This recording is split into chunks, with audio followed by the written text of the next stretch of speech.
గ్రీన్లాండ్లో Donald Trump జెండా పాతేశారు. జెండా పాతడం అంటే నేరుగా వెళ్ళి అక్కడ జెండా పాతడం కాదు, ప్రస్తుతానికి ఆన్లైన్లో జెండా పాతారు. రీసెంట్గా వైట్ హౌస్ ఒక పోస్టర్ని రిలీజ్ చేసింది. గ్రీన్లాండ్లో అమెరికా అధ్యక్షుడు డొనాల్డ్ ట్రంప్ జెండా పాతినట్లు, అలాగే గ్రీన్లాండ్ యుఎస్ పరమైనట్లుగా ఒక పోస్ట్ పెట్టుకున్నారు. ఈ మధ్యకాలంలో ట్రంప్కు ఉన్నటువంటివి రెండు అబ్సెషన్లు. ఒకటి, అర్జెంటుగా నోబెల్ పీస్ ప్రైజ్ కొట్టేయాలి. రెండు, గ్రీన్లాండ్ను యుఎస్లో కలిపేయాలి. ఇవి రెండూ జరగడం లేదు కాబట్టి, ముఖ్యంగా నోబెల్ పీస్ ప్రైజ్ తనకు రావడం లేదు కాబట్టి ఎలాగైనా సరే గ్రీన్లాండ్ని అమెరికాలో కలిపేయాలని చాలా తీవ్రంగానే ప్రయత్నాలు చేస్తున్నారు. అది కూడా అప్పుడే జరగలేదు కాబట్టి ఆన్లైన్లో పోస్ట్ పెట్టుకున్నారు. అయితే అసలు గ్రీన్లాండ్ కోసం ట్రంప్కి ఇంత అబ్సెషన్ ఎందుకు? గ్రీన్లాండ్ కోసం ట్రంప్ ఎందుకు పట్టుబడుతున్నాడు? ఆ మంచుగడ్డ కింద ఏముంది అని చూస్తే చాలా విషయాలు ఉన్నాయి. డొనాల్డ్ ట్రంప్ గ్రీన్లాండ్ కావాలని పట్టుపడడం కేవలం పొలిటికల్ హెడ్లైన్ గేమ్ మాత్రమే కాదు. పైకి రియల్ ఎస్టేట్ డీల్లా కనిపిస్తోంది, కానీ ఆ మంచుగడ్డ కింద మహా రహస్యమే దాగుంది. ప్రపంచ పటంలో గ్రీన్లాండ్ను చూస్తే అది ఒక దీవి, మంచుతో కప్పబడినటువంటి ఒక దీవిలా కనిపిస్తుంది. జనాభా కూడా తక్కువ, అక్కడ ఎకనామిక్ యాక్టివిటీస్ కూడా ఏముండవు. రాజకీయంగా కూడా వాళ్ళు ఎవరితోనూ గొడవలు పడేటువంటి వారు కాదు, ఎవరిని ఇబ్బంది పెట్టేవాళ్ళు కాదు. వాస్తవానికి అంత చిన్న దీవిని ఎవరు పట్టించుకోవాల్సినటువంటి అవసరం కూడా లేదు. కానీ ఆ మంచు కింద దాగినటువంటి దాని విలువను గ్లోబల్ శక్తులు చాలా స్పష్టంగా గుర్తించాయి. ముఖ్యంగా ట్రంప్ లాంటి వాళ్ళు దాని ఇంపార్టెన్స్ ఏందో గుర్తించారు. అసలు ఆ మంచు దీవి కోసం ఇంత పట్టుదల ఎందుకు అనిపిస్తుంది? కానీ దానిని స్ట్రాటజిక్ విలువను అంచనా వేస్తే కనుక ప్రతి ఒక్కరికి దిమ్మ తిరుగుతుంది.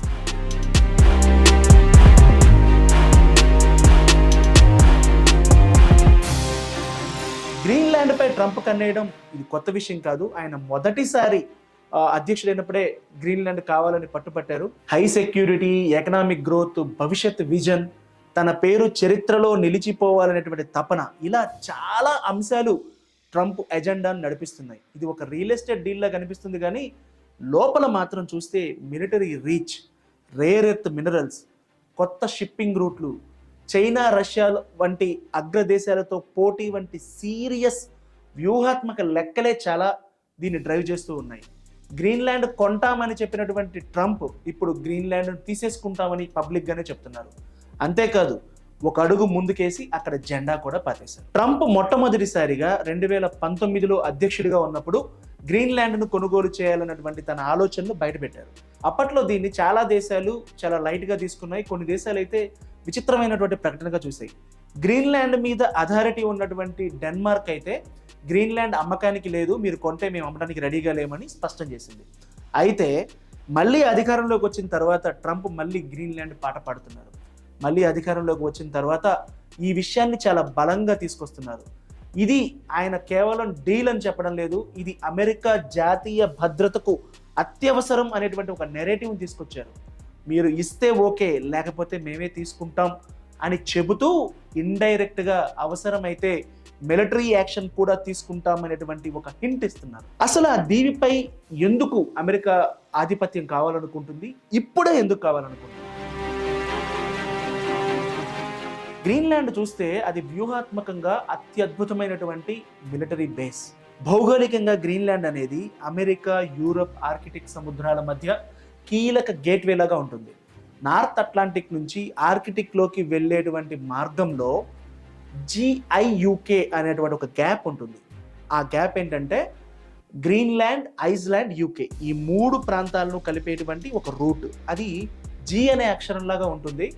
ప్రపంచ మిలిటరీ మ్యాప్లో అది ఒక కీలకమైనటువంటి చోక్ పాయింట్గా చెప్తారు. ఎందుకు అంటే చెప్తాం, గ్రీన్లాండ్ మీద కనుక పట్టు సాధిస్తే చాలా వరకు ప్రపంచంలోని పెద్ద దేశాల మిలిటరీ మీద నిఘా సాధించినట్లే. ఎందుకు అంటే రష్యా, అమెరికాకు దగ్గరలోనే ఉన్నటువంటి రష్యా పూర్తిగా ఆర్కిటిక్లో పూర్తిగా ఆధిపత్యం చెలాయిస్తుంది.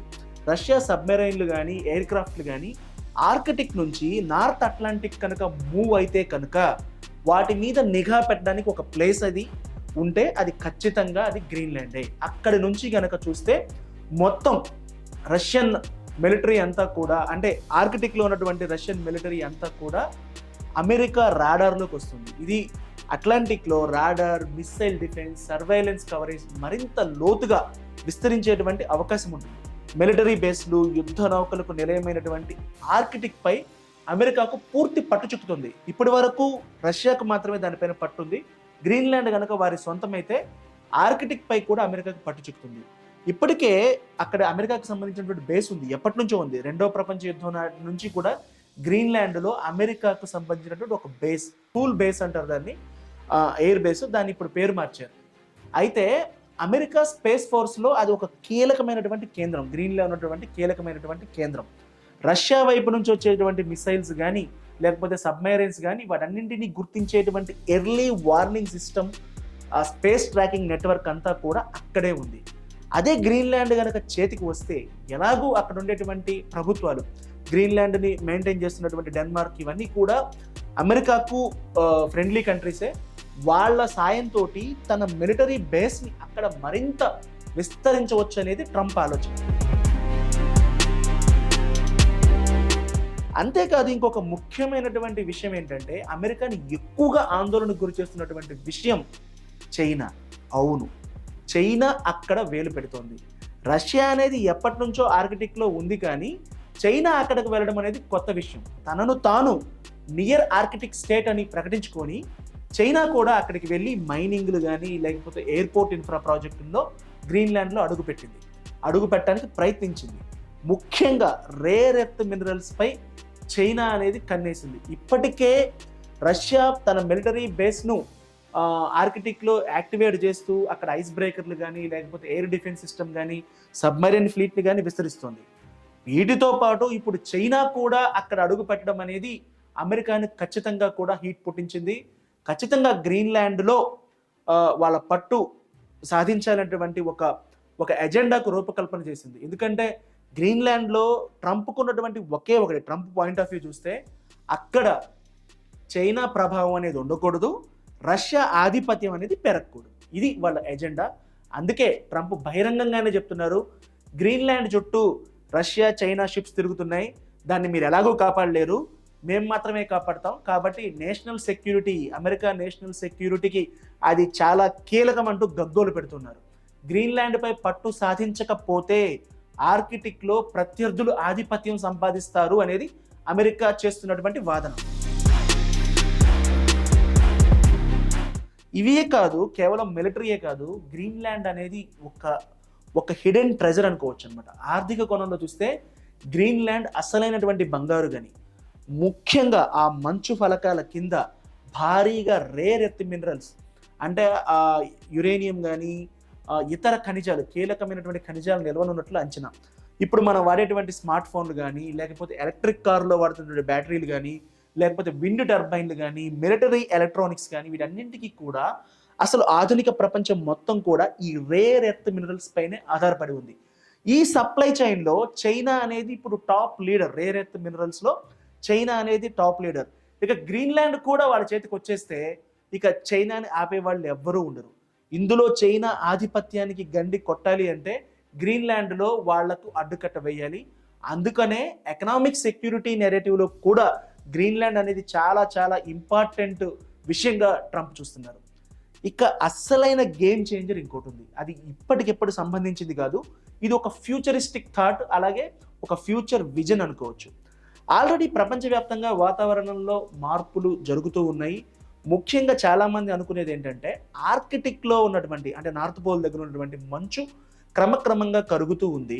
ఆ మంచు కరిగినప్పుడు ఒక సీ రూట్ అనేది ఏర్పాటు అవుతుంది. అమెరికాకి చుట్టూ ఒక సీ రూట్ ఏర్పాటు అవుతుంది. అమెరికాకు యూరోప్కి మధ్య, నార్త్ అమెరికా ఈ ప్రాంతాలకు మధ్య ఒక సీ రూట్ అనేది ఏర్పడుతుంది. ఇప్పుడు కాదు, కొన్ని సంవత్సరాల తర్వాత లేదా కొన్ని దశాబ్దాల తర్వాత అది ఖచ్చితంగా ఆ కొత్త షిప్పింగ్ లేన్ అనేది భవిష్యత్తును రూల్ చేస్తుంది. ఆ షిప్పింగ్ రూట్ మీద ఎవరికి ఆధిపత్యం ఉందో వాళ్ళు ఫ్యూచర్ ట్రేడ్ మొత్తాన్ని కూడా రూల్ చేస్తారు. అది గ్రీన్లాండ్ చుట్టూ వెళ్తాయి ఆ రూట్స్ అన్నీ కూడా. అందుకనే అక్కడ ఆధిపత్యం అనేది భవిష్యత్తును దృష్టిలో పెట్టుకొని ఒక గేమ్ చేంజర్గా చూస్తుంది. ఈ గేమ్ని ఇప్పుడు స్టార్ట్ చేసింది. భవిష్యత్తులో జరగబోయేటువంటి గేమ్ను ముందే ఊహించినటువంటి ట్రంప్ గ్రీన్లాండ్ను అమెరికాలో ఉంచాలి అని, అమెరికా ప్రభావంలో ఉంచాలని భావిస్తున్నారు. ఈ మొత్తం పవర్ గేమ్ మధ్యలో నిజంగా బలవుతుంది ఎవరంటే అక్కడ ఉన్నటువంటి లోకల్స్, గ్రీన్లాండ్ ప్రజలు. గ్రీన్లాండ్లో ఎథనిక్ కమ్యూనిటీస్ ఉంటాయి. వాళ్ళకు అక్కడ ఒక మిలిటరీ కూడా లేదు. కేవలం ఒక 50 నుంచి 60 వేల మంది మధ్య జనాభా ఉంటుంది. అక్కడ ఒక ఇండిపెండెంట్ ప్రభుత్వం ఉంది, కానీ వాళ్ళ అవసరాలన్నీ కూడా డెన్మార్కే చూసుకుంటూ ఉంటుంది. సో అక్కడ వాళ్ళందరూ కూడా వాళ్ళు లోకల్స్ వాళ్ళ జీవనం అంతా కూడా అక్కడ ఉండేటువంటి ప్రకృతి పర్యావరణంతో ముడిపడి ఉంది. ఈ మైనింగ్ కానీ, లేకపోతే మిలిటరీ డిప్లాయ్మెంట్ కానీ, లేకపోతే విదేశీ శక్తులు అక్కడ ప్రవేశించడం కానీ ఖచ్చితంగా వాళ్ళపై ప్రభావం చూపుతాయి. అందుకే వాళ్ళు మమ్మల్లాగానే ఉండనివ్వండి, ఇక్కడేమీ డెవలప్మెంట్ అక్కర్లేదు, ఎవరి జోక్యం అవసరం లేదని చెప్తూ ఉన్నారు. ఇక అయితే ఈ విషయంలో ట్రంప్ వదిలిపెట్టేలా కనిపించట్లేదు. ఎందుకంటే ట్రంప్ ఒక పట్టుబడితే ఎలా బిహేవ్ చేస్తాడో మనం చూస్తూ ఉంటాం. ఇప్పటికే నోబెల్ బహుమతి విషయంలో పదే పదే నార్వేని టార్గెట్ చేయడం కానీ, నార్వేని పోక్ చేయడం కానీ చూస్తూ ఉన్నాం. తన మాట విన్నటువంటి దేశాలపై ఆంక్షలు విధించడం కానీ, లేకపోతే విధిస్తామని బెదిరించడం కానీ, ఆయన ఆయన ఆయన వ్యక్తిగత శైలి చూస్తే అది అలాగే కనిపిస్తుంది. గ్రీన్లాండ్ విషయంలో కూడా ట్రంప్ పర్సనాలిటీ అనేది, అంటే ఆయన పర్సనల్ ఎజెండా అనేది కీలక పాత్ర పోషిస్తుంది. ట్రంప్ మామూలుగా ఒక రియల్ ఎస్టేట్ బిజినెస్ మ్యాన్. ఆయన ఒక రియల్ ఎస్టేట్ బ్యాక్గ్రౌండ్ నుంచి వచ్చాడు. గ్రీన్లాండ్ డీల్ను కూడా ఆయన ఒక రియల్ ఎస్టేట్ డీల్గానే చూస్తున్నాడు. ప్రపంచంలోనే అతిపెద్ద దీవిని తీసుకెళ్లి అమెరికాలో కలిపితే, అమెరికా మ్యాప్లో చేరిస్తే అది ఒక హిస్టారికల్గా మెగా డీల్గా కనిపిస్తుంది. ఆ పేరు తనకే రావాలి అని ఆయన కోరుకుంటున్నాడు. అలాగే అమెరికా ఫస్ట్ అయినటువంటి బ్రాండ్కు ఇది పర్ఫెక్ట్ సింబల్గా నిలుస్తుందని కూడా భావిస్తున్నాడు. అంతేకాదు ఆయన అబ్సెషన్ ఏ స్థాయికి వెళ్ళిపోయిందంటే, రీసెంట్గా యుఎస్ మ్యాప్లో గ్రీన్లాండ్ని కలిపేశారు, పక్కన వెనిజులాని కలిపేశారు, కెనడాను కూడా కలిపేసి ఇదంతా యుఎస్ అని చూపిస్తున్నారు. ఆ స్థాయికి అబ్సెషన్ వెళ్ళిపోయింది. సో ఎన్ని విమర్శలు వచ్చినా కానీ, వాళ్ళందరూ కూడా ఎన్ని మాట్లాడుతున్నా కానీ, ట్రంప్ మాత్రం తన పేరు చిరస్థాయిలో నిలిచిపోవాలి, తన లెగసీ కంటిన్యూ అవ్వాలి, ఇది తన లెగసీని కంటిన్యూ చేసేటువంటి ఒక ప్రాజెక్టుగా ట్రంప్ ఫీల్ అవుతున్నాడు. అందుకే గ్రీన్లాండ్ పైన అంత పట్టుబడుతున్నారు. మొత్తానికి ట్రంప్ గ్రీన్లాండ్పై చూపిస్తున్నటువంటి ఆసక్తి కానీ, అక్కడ ఉన్నటువంటి అసాధారణమైనటువంటి ఆసక్తిని ఒక మాటలో చెప్పాలంటే, ఇది 21వ శతాబ్దపు ఆర్కిటిక్ పవర్ గేమ్గా చెప్పుకోవచ్చు. మిలిటరీ ఆధిపత్యం, టెక్నాలజీ, రీసోర్సెస్, భవిష్యత్ trade, future trade routes, China, Russia, ఈ రెండింటిని కంటైన్ చేయడం, వాటిని నిలువరించడం, ఈ అన్ని యాంగిల్స్లో చూస్తే ఈ ఒక్క దీవి అనేది చాలా రహస్యాలకు, చాలా పెద్ద పవర్ గేమ్కు కేంద్రంగా మారుతుంది.